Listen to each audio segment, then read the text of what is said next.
रेखा का जन्म 10 अक्टूबर 1954 को चेन्नई में हुआ था। इनका असली नाम भानु रेखा गणेशन था। इनके पिता जेमिनी गणेशन तमिल के सुपरस्टार थे और मां पुष्पवल्ली तेलुगु एक्ट्रेस थी। बट दोनों की कभी शादी नहीं हुई थी। न जेमिनी ने ऑफिशियली रेखा को बेटी के रूप में एक्सेप्ट किया। रेखा का बचपन इमोशनली और फाइनेंशियली दोनों ही प्रकार से खराब रहा। रेखा चर्च पार्क कॉन्वेंट चेन्नई में पढ़ती थी। रेखा ने 13 की उम्र में स्कूल छोड़ दिया था। घर की स्थिति सही न होने की वजह से उन्होंने एक्टिंग स्टार्ट की। 1966 में एज अ चाइल्ड एक्टर उन्होंने तेलुगु मूवी रंगुला रतलम से की थी। 4 साल बाद यानी 1970 में सावन भादो से उन्होंने बॉलीवुड में डेब्यू किया। रेखा को उनकी लुक्स, कम्प्लेक्शंस और एक्सेंट के लिए क्रिटिसाइज किया गया। फिर उन्होंने मेकओवर किया, हिंदी सीखी और अपने आप को पूरी तरह बदल लिया।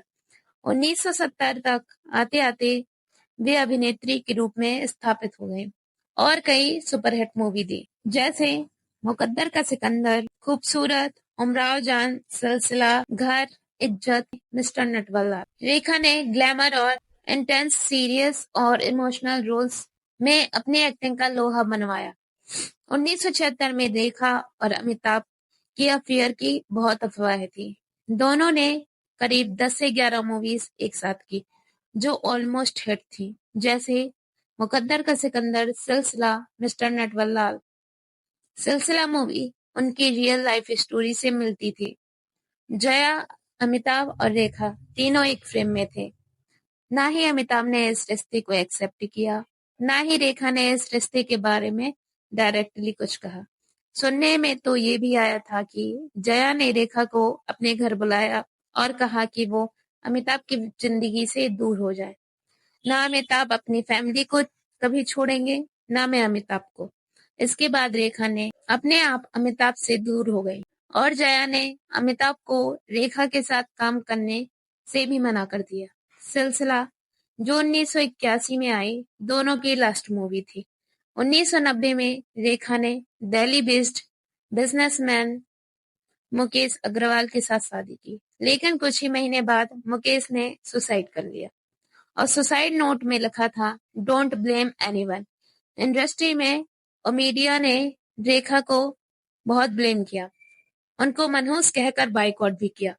इसके बाद रेखा ने कभी अपनी शादी या पर्सनल लाइफ के बारे में खुलकर बात नहीं की। 2004 में रेंडेजवस विद सिमी गरेवाल शो में जब सिमी ने रेखा से पूछा क्या 1973 में उन्होंने विनोद मेहरा से शादी की थी, तब रेखा ने बोला, वह हमेशा मेरे शुभचिंतक और मेरे बहुत करीबी रहे हैं।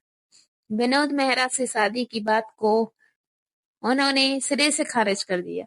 रेखा ने 1996 में स्ट्रॉन्ग कमबैक किया और खिलाड़ियों का खिलाड़ी में विलन का रोल किया। इसके बाद लज्जा, जुबेदा, कोई मिल गया जैसी कई हिट मूवीज थी। रेखा ने अपने 40 साल के लंबे करियर में लगभग 180 मूवी से ज्यादा में काम किया। कई दमदार और मजबूत किरदार को पर्दे पर बेहतरीन तरीके से पेश किया। उन्होंने कई हिट फिल्में दी हैं। बात करें अवार्ड्स की तो 2010 में उन्हें Padma Shri, 3 Filmfare, 1 national award और भी कई सारे अवार्ड मिले। वैसे रेखा का कोई भी ऑफिशियल रिटायरमेंट नहीं है। फिल्मों में वो कम काम करती हैं, लेकिन events, award shows, magazine covers में बहुत एक्टिव रहती हैं और उनका जादू चलता रहता है। रेखा सिर्फ एक एक्ट्रेस नहीं, इंस्पिरेशन है, जो दर्द, डिप्रेशन, कंट्रोवर्सी में रहते हुए डट कर चीजों का सामना करती रही और मजबूती से खड़ी रहती हैं। रेखा ने बॉलीवुड को एक नए अंदाज की एक्ट्रेस दी है।